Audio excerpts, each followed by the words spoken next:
이야기를 나누고 있는데요. 아까 찬송 부르기 전에도 잠깐 말씀드렸지만 빠르면은 다음 주 아니면은 늦어도 뭐 7월 10일은 우리가 교사 헌신 예배로 여기서 예배를 드립니다. 예배를 드리고 그 다음 주부터는 뭐 아무리 못해도 그 다음 주부터는 저희가 원래 예배 형태로 다시 형식을 바꿀 거예요. 그래서 찬양팀도 뭐 세워지고, 그리고 우리 오시는 분들 또 오셔야 할 분들 중심으로 해가지고 대표 기도자도 좀 세우고, 그리고 조금 이 시간도 이제 강의식보다는 좀 설교 형식으로 조금 더 뭐 이제 스피커, 그러니까 설교하는 사람, 말하는 사람도 이제 로테이션이 더 돌아가겠죠. 그러면은 제 얼굴만 계속 안 봐도 되고 그렇게 해가지고 형식을 좀 바꿀 겁니다. 형식을 좀 바꿀 거니까 기억해 두시고, 만약에 이제 이 시간에 오후 예배 드리는 것 같지도 않고 그냥 왔는데 좀 뭔가 좀 이상하다, 그냥 왔다 가는 것 같다, 이런 느낌 때문에 혹시 이제 못 오셨다, 안 오셨다 이런 분들이 주변에 계시면 형식이 다시 바뀐다더라, 같이 가자 해가 권면하셔가지고 같이 다음 주부터는 이렇게 또 많이 오시면 좋겠고요. 자, 산상수훈 계속 살펴보고 있는데 이제 지난주까지 서론이 끝났어요. 지난주까지 서론을 해서 이 산상수훈에 대해서 예수님이 이 말씀을 들으러 온 사람들을 복된 존재라고 말씀해 주셨고, 그리고 이 세상에 반드시 필요한 사람, 없어서는 안 될 사람이라고 말씀을 해주셨습니다. 그리고 이제 그런 사람들이 그러면 어떻게 살아가야 되느냐, 그러니까 이 하나님의 관심, 예수님의 관심이 우리의 삶에 굉장히 초점이 맞춰져 있습니다.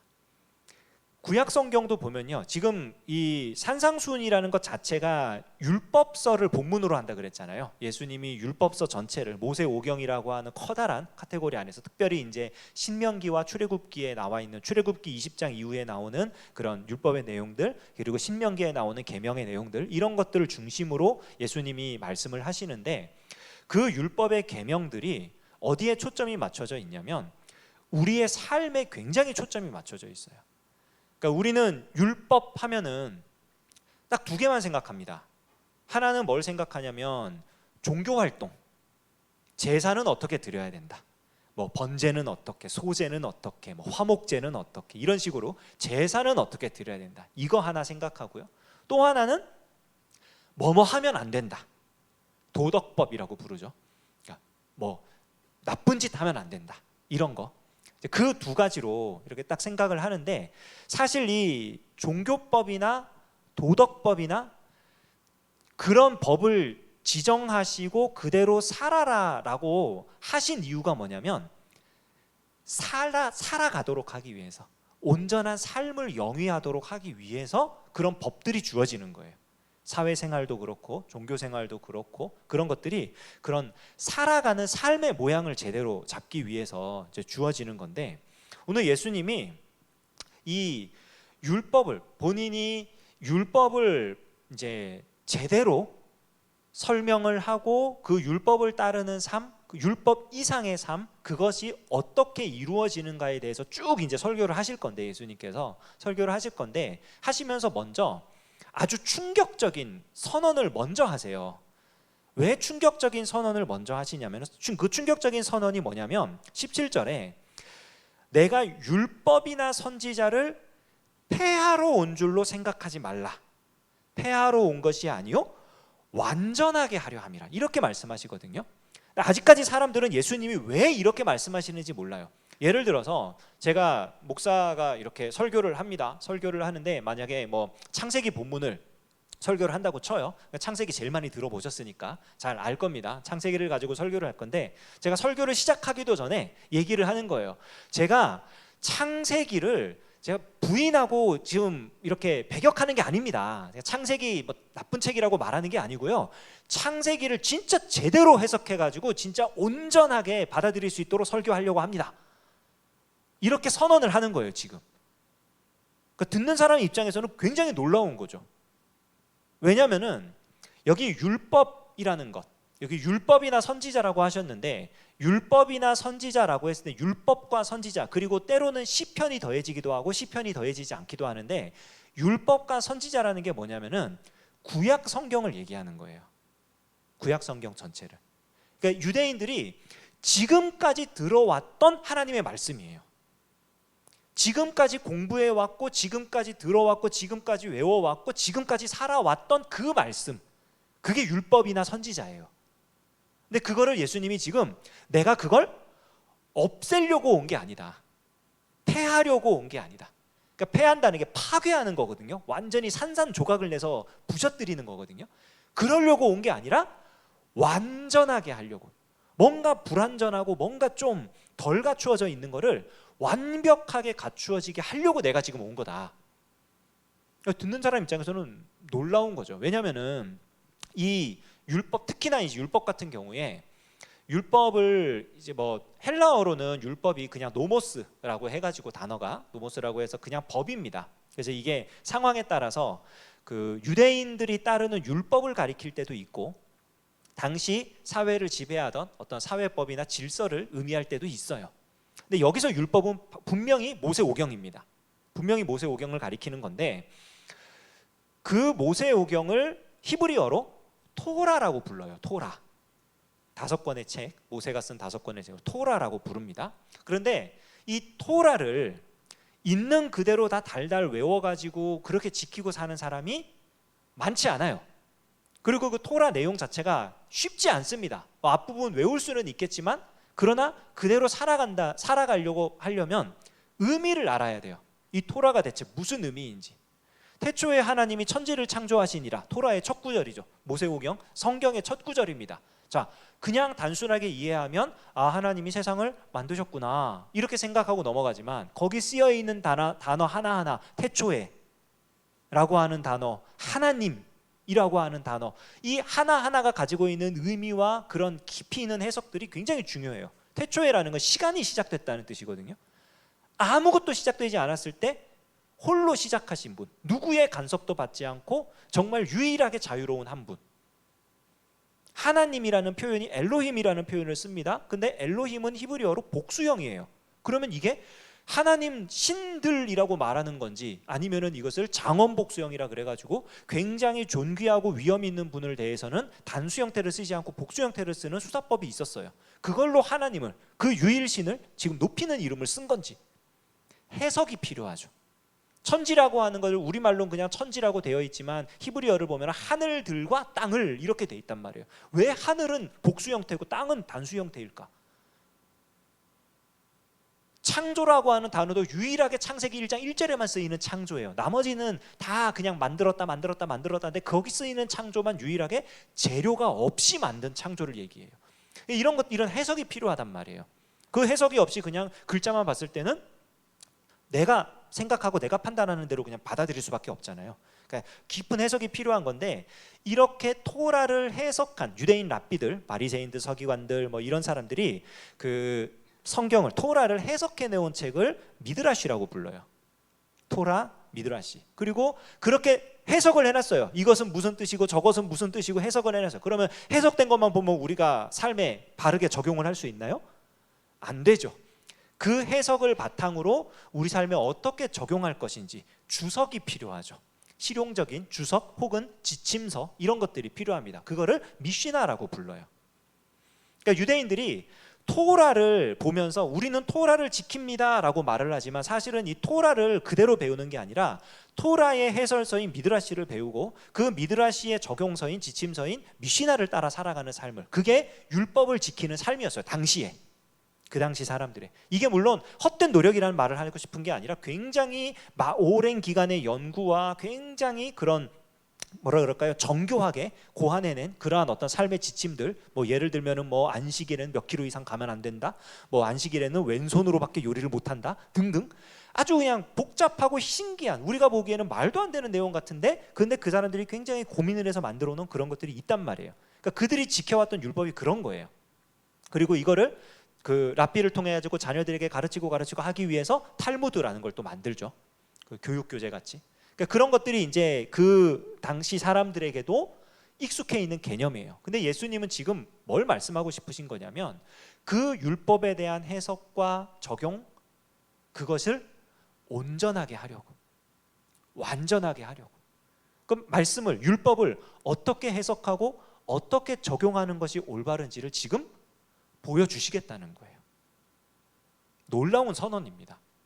그리고 이 선언이 또 놀라운 것 중에 하나가 뭐냐면요. 또 놀라운 점은요. 그냥 볼게요. 18절 보면은 이런 말씀 있죠. 진실로 너희에게 이르노니, 진실로라는 게 아멘 이런 말입니다. 헬라어로. 진실로 너희에게 이르노니 천지가 없어지기 전에는 율법의 1.1획도 결코 없어지지 아니하고 다 이루리라. 천지가 없어지기 전에는, 천지가 없어질 일이 있을까요? 없을까요?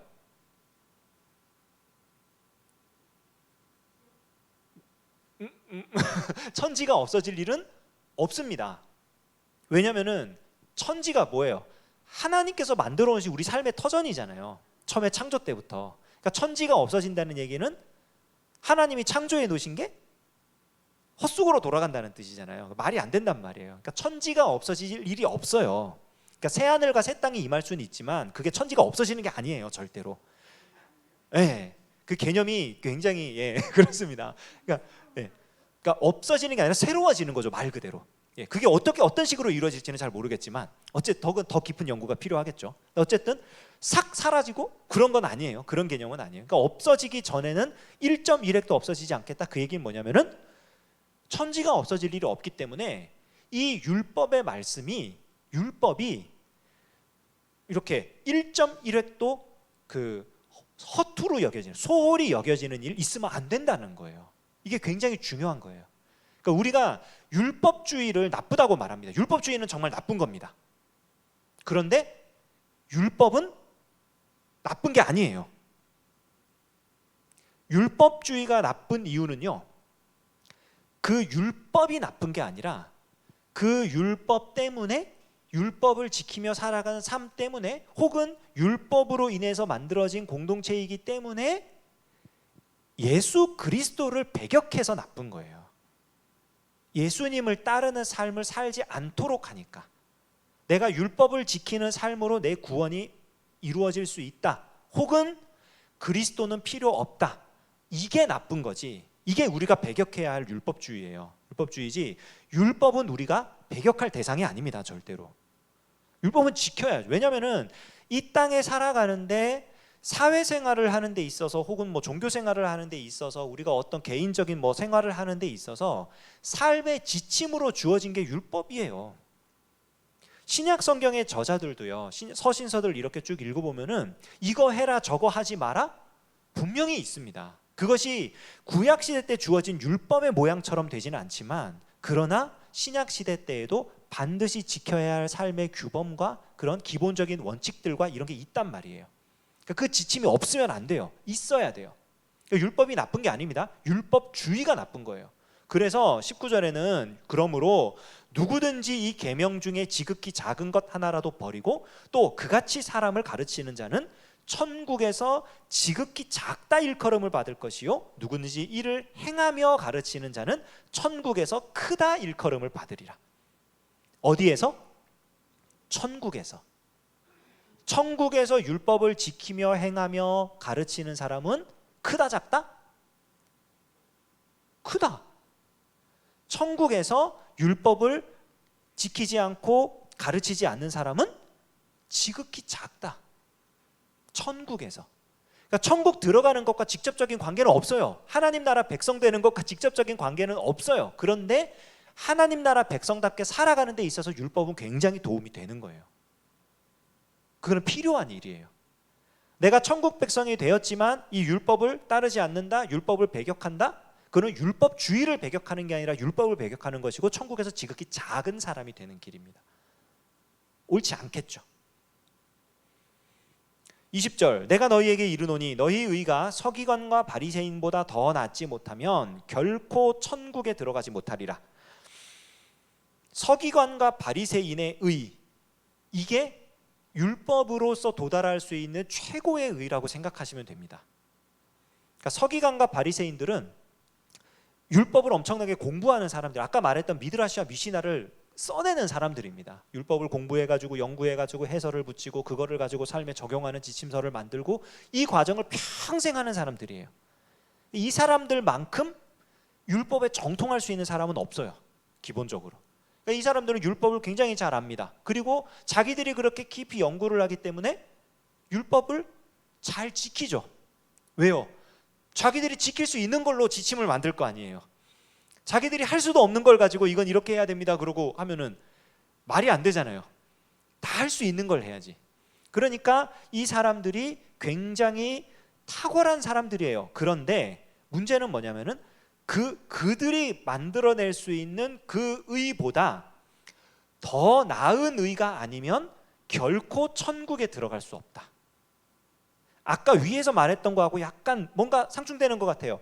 천국에서 율법을 행하면 큰 자라 그랬고 율법을 지키지 않으면 작은 자라 그랬는데 서기관과 바리새인보다 더 나은 의가 아니면 천국에 아예 못 들어간다고? 그러니까 천국에 들어가는 하나님 나라 백성이 되는 의와 율법을 가지고 얻을 수 있는 의는 다른 얘기예요. 다른 종류의, 차원이 다른.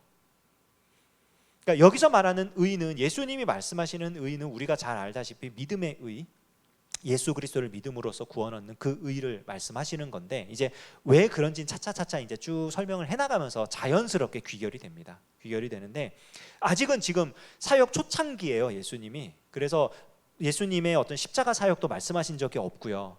예수님의 죽음과 부활에 대해서도 말씀하신 적이 없어요. 그냥 일단 그들의 의보다 더 나은 의로 천국에 들어가는 거다. 그리고 그렇게 천국 백성이 된 후로는 율법을 지키며 살아가는 자가 큰 자가 되는 것이고 율법을 무시하고 거절하는 자가 작은 자가 되는 거다. 지금 그렇게 말씀하시는 겁니다. 마지막으로 표현이 이제 앞으로 이렇게 그 살인에 관하여부터 시작해가지고 뭐 이렇게 주제별로 소주제별로 나올 건데 그 주제 나올 때마다 반복되는 패턴이 하나 있어요. 그게 뭐냐면 너희는 이렇게 들어왔다. 그러나 나는 이렇게 말한다. 이 표현을 예수님이 반복적으로 쓰십니다. 너희가 살인하지 말라고 들었지만 나는 너희에게 미워하지 말라고 말한다. 너희가 간음하지 말라고 들었지만 나는 너희에게 음욕을 품지 말라고 말한다. 너희가 이렇게 들었지만 나는 이것을 말한다. 이 패턴이 반복적으로 나와요. 이게 뭐냐면은 예수님이 지금 예수님 자신이 가지고 있는 권위가 모세가 시내산에서 받아서 전해준 그 율법의 권위와 동등하거나 혹은 그 이상이라는 것을 보여주시는 거예요. 이 표현 자체만으로. 왜냐하면 율법이 이렇게 말했어요. 그 약간 다르지만 목사들이 이제 그 지역 교회가 속해 있는 노회에 정기적으로 회의를 가잖아요. 노회, 저희 목사님께서 노회장도 역임하셨고 이제 그 노회장을 역임하셨으면 그 다음부터는 증경 노회장이라고 부릅니다. 이미 노회장을 역임하셨던 분들에 대해서 이제 증경 노회장님이 되셨는데 노회라는 곳을 가요. 그러면 정기적으로 1년에 2번 정기 회의가 열리고 뭐 임시 회의가 열릴 때도 있고 안 열릴 때도 있고요. 뭐 그렇게 해서 모입니다. 모이면은 어떤 안건이 나오고 그 안건에 대해서 이제 의견을 발표하고 막 그러잖아요. 서로 얘기를 해요. 그러다가 그 모든 말을 일시에 잠재우는 선언이 하나 있어요. 어떤 분이 딱 손을 들고 법입니다. 그러면 일단 다 조용해져요. 저게 법이구나. 그러면은 일단 다시 생각해 보자. 내가 했던 주장이 지금 저 법에 맞는 건가? 그러면은 주장에 힘을 얻는 거고, 내가 지금 하는 말이 법에 맞지 않으면 힘을 잃어버리는 거고. 그 한마디, 법입니다 하는 그 한마디가 굉장히 강력하거든요. 근데 지금 예수님이 가르침을 베푸시면서 그 법이다라고 하는 유대인들이 가지고 있었던 율법이라고 하는 것과 본인의 말씀이 완전히 동등한 권위라는 것을 지금 보여주시는, 혹은 그 이상이라는 것을. 너희가 이렇게 들었다. 그래, 너희가 법으로 알고 있다. 율법으로 알고 있다. 근데 나는 이렇게 말한다. 그들이 알고 있었던 율법이 불완전했다는 것을 보여주시는 거고, 예수님의 말씀이 그들이 율법이라 생각하는 그것보다 훨씬 더 권위가 있다는 것을 반복적인 그런 문장을 통해 가지고 우리한테 보여주시는 거예요. 그래서 아까 말했듯이 이 말씀을 시작하시면서 내가 율법이나 선지자를 폐하러 온 게 아니라, 내가 구약의 말씀들을 없애버리려고 부서뜨리려고 온 게 아니라 완전하게 하려고 왔다. 내가 이 권위 있는 이 말씀을 가지고 잃어버리고 있었던 율법의 중심과 바른 해석 그리고 올바른 적용에 대해서 알려주기 위해 온 거다라고 예수님이 선언을 하시고 지금 가르침을 시작하시는 겁니다. 자, 그 구체적인 가르침이 어떻게 되느냐? 우리가 읽진 않았지만 자막은 준비됐을 거예요. 자, 21절부터 20 여러 가지 단락별로 뭐 이렇게 나오는데 하나씩 짧게 생각을 해볼 거예요. 자, 살인에 관한 말씀이 먼저 나오는데요. 21절부터 25절까지입니다. 성경책을 다 펴고 계시거나 혹은 자막이 나올 테니까 한번 읽어볼게요. 먼저 21절부터 26절까지 한 절씩 교독하겠습니다. 옛사람에게 말한 바 살인하지 말라. 누구든지 살인하면 심판을 받게 되리라 하였다는 것을 너희가 들었으나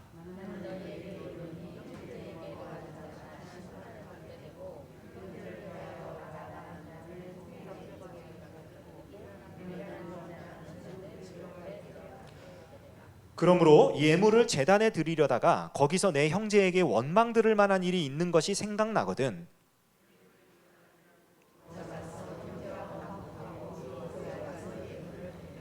너를 고발하는 자와 함께 길에 있을 때에 급히 사화하라. 그 고발하는 자가 너를 재판관에게 내어주고 재판관이 옥리에게 내어주어 옥에 가둘까 염려하라.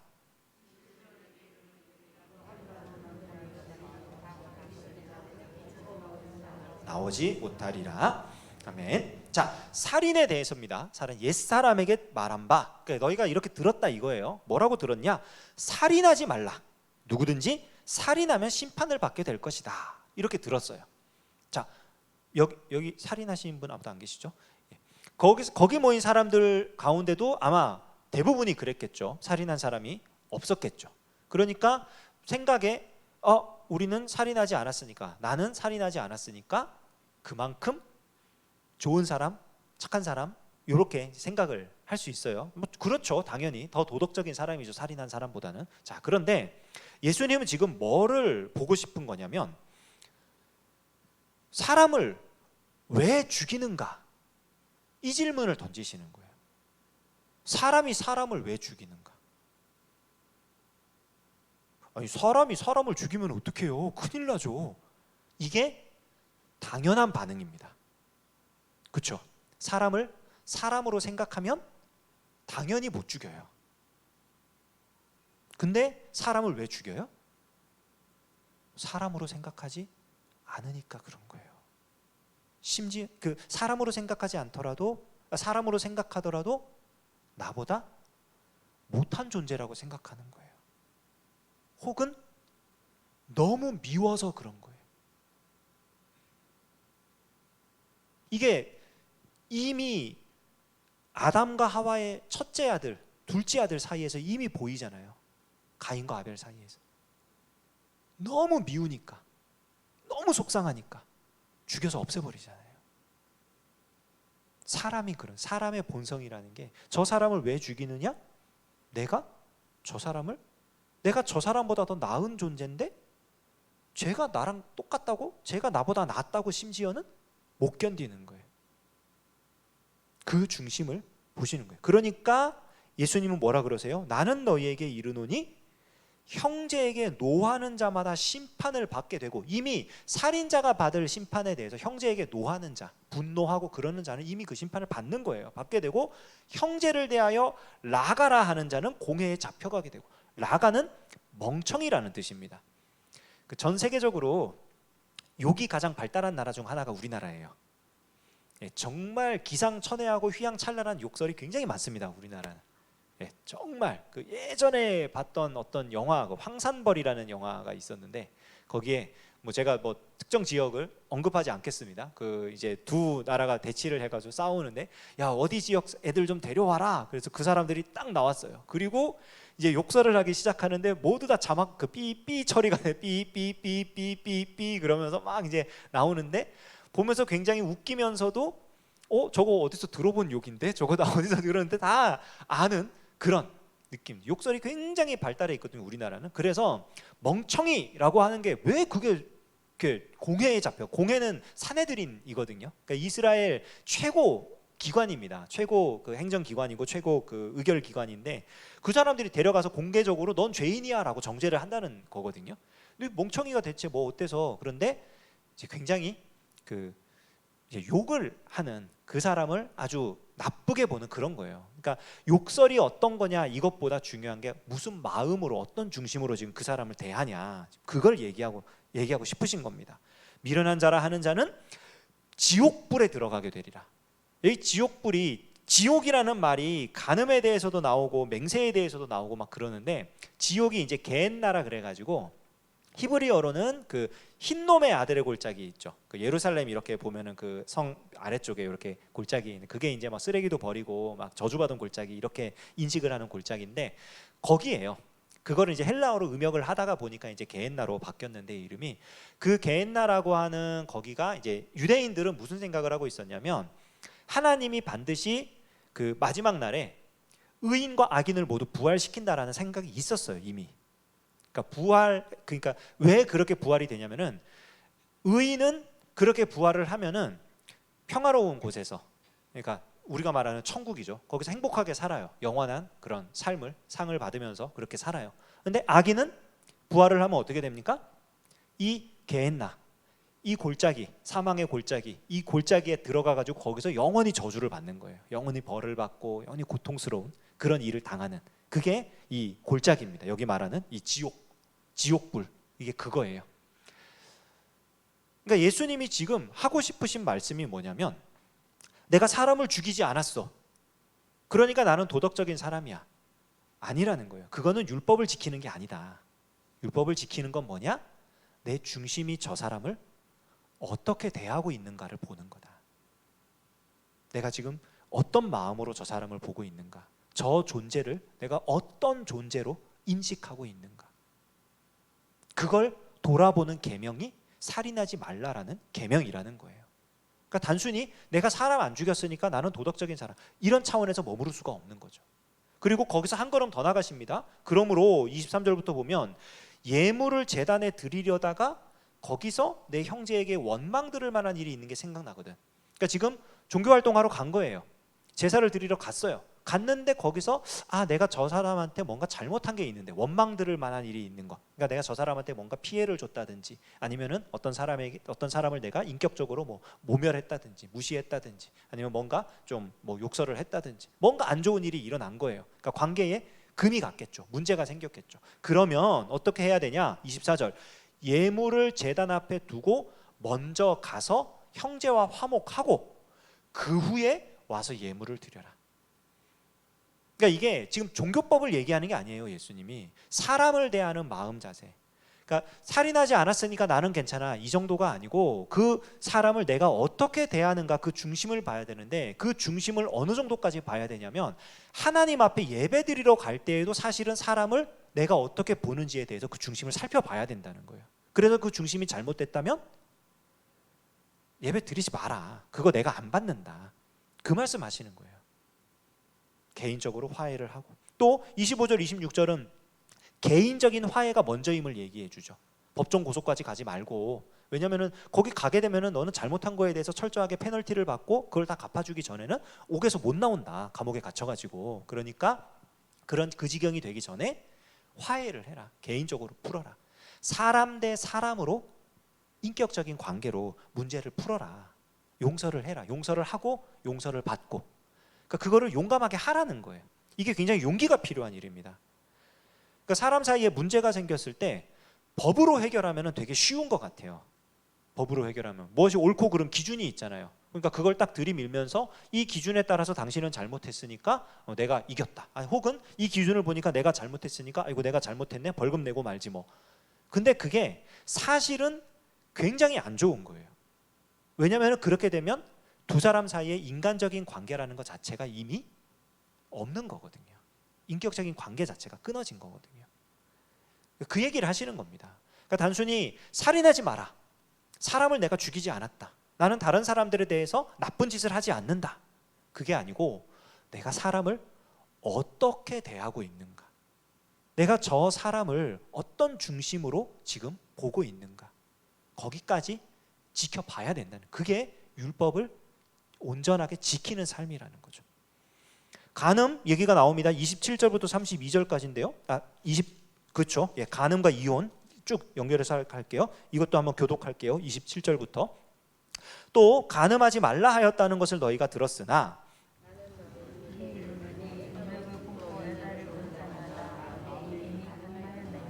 만일 내 오른눈이 너로 실족하게 하거든 빼어내버리라. 내 백체 중 하나가 없어지고 온몸이 지옥에 던져지지 않는 것이 유익하며.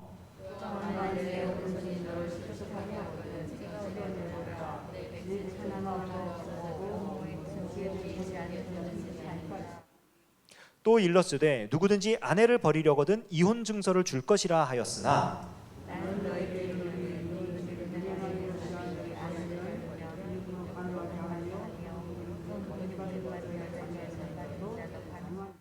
네, 요거는 이제 그 간음 이제 나쁜 거죠. 간음은 하면 안 되죠. 그거는 이제 배우자가 있는데 다른 이제 이성과 요즘 시대에는 또 동성도 얘기를 해야 되더라고요. 동성과 뭐 이렇게 그런 성적인 관계를 갖는 그런 거를 얘기하는 건데 하지 말라 그랬어요.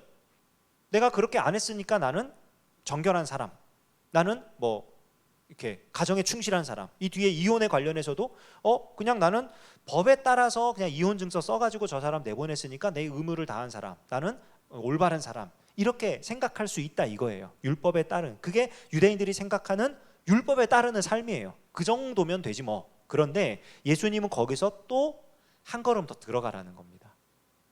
간음을 왜 합니까? 마음의 문제죠. 마음의 문제. 마음속에 음욕을 품고 여자를 보는.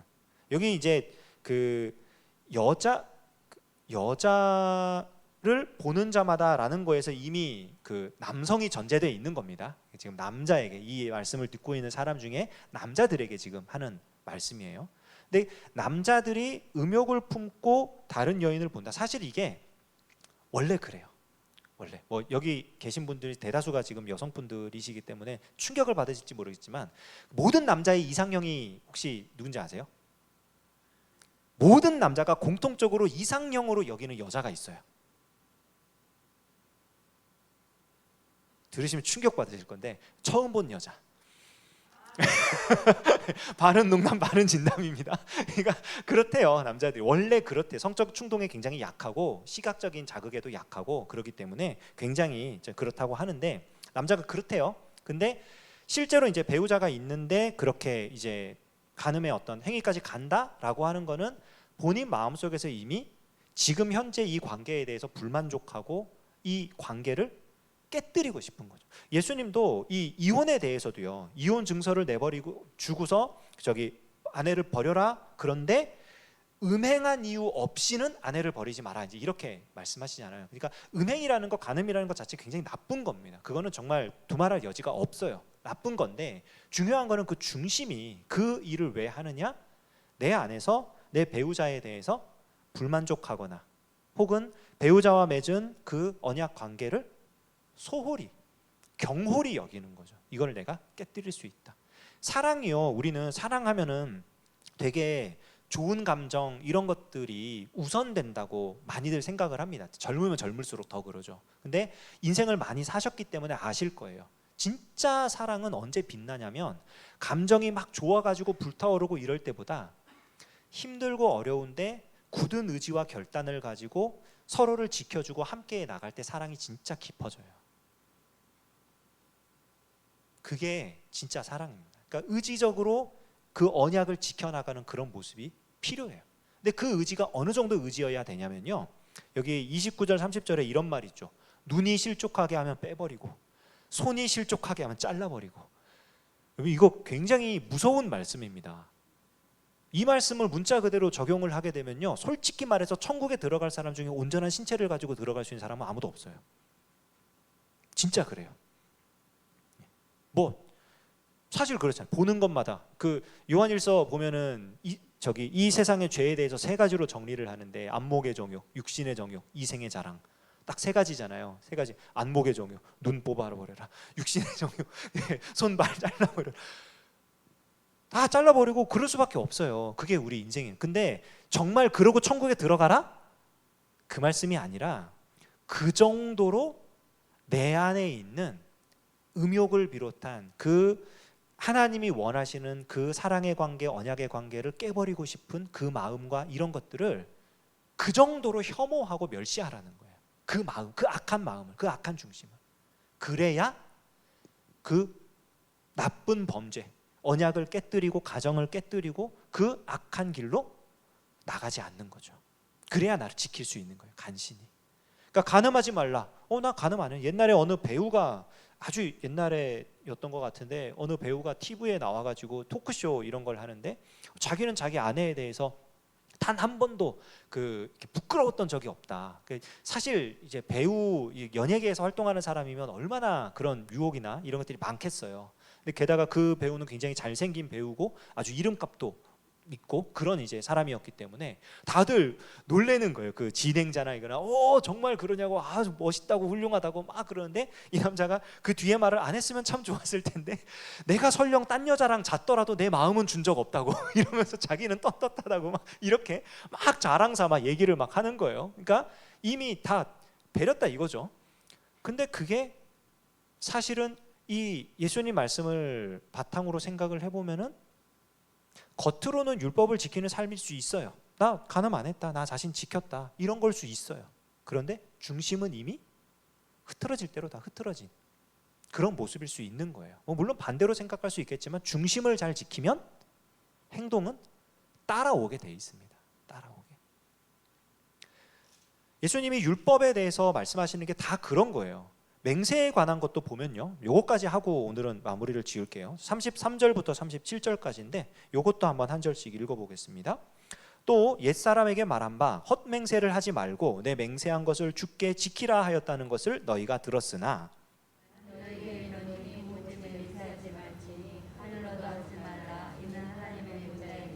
땅으로도 하지 말라 이는 하나님의 발등상임이요 예루살렘으로도 하지 말라 이는 큰 임금의 성임이요.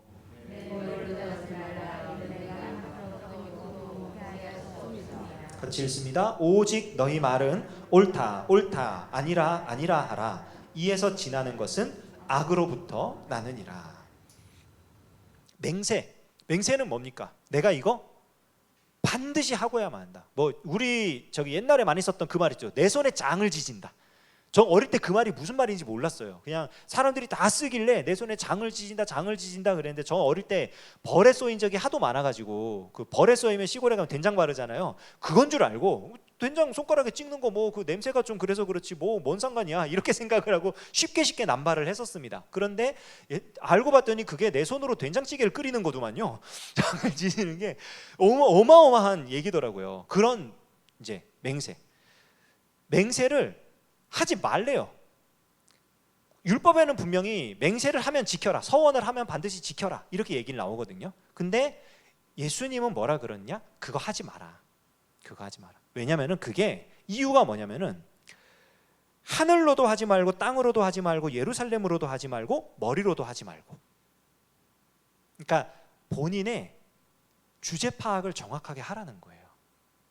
하나님을 이용해 먹지 말고, 하나님이 계신 하늘을 걸고 맹세를 한다? 저 하늘 보좌를 내가 움직일 수 있다는 뜻이잖아요. 하나님이 다스리는 땅, 하나님이 우리에게 터전으로 주신 땅을 가지고 맹세를 한다? 하나님 내게 주신 것 이상의 것을 내가 해내겠다는 거잖아요. 분수를 넘어서. 하나님이 준비해 주신 그 땅, 하나님이 거한다고 약속하셨던 그 예루살렘, 그 성을 가지고 그걸 한다? 하나님의 임재와 자기의 임재를 동일시하는 거잖아요. 내 머리로 한다? 머리카락을 희고 검게 할 수도 없는데 내 주제를 가만히 생각해봐라. 가만히.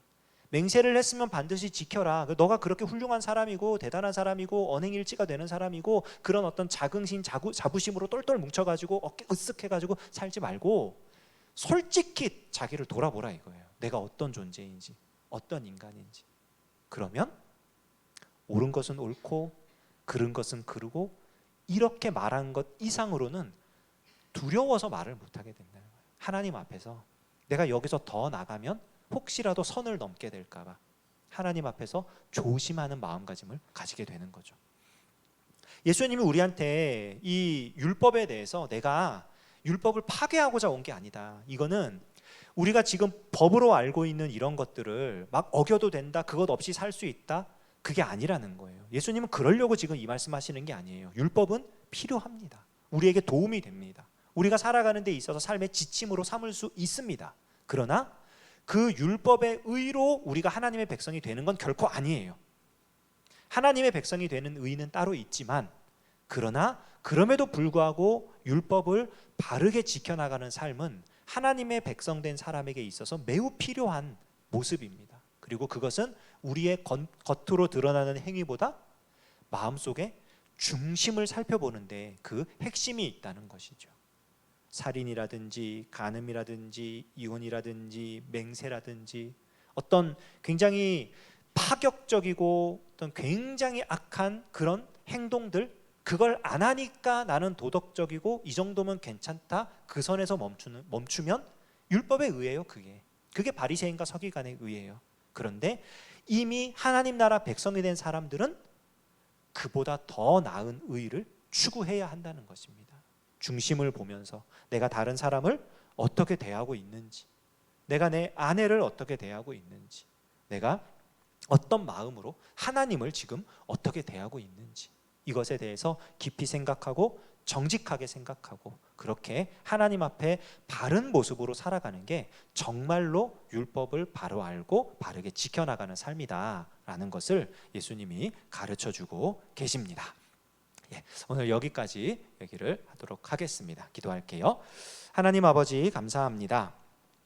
우리가 계속해서 산상수훈에 대해서 이야기를 나누고 있는데 하나님이 말씀을 살펴보면서 우리가 살아가야 할 삶의 방향이 바르게 잡혀가게 하시고 하나님께서 기뻐하시는 열매들이 우리 삶을 통해 맺어지게 하여 주시옵소서.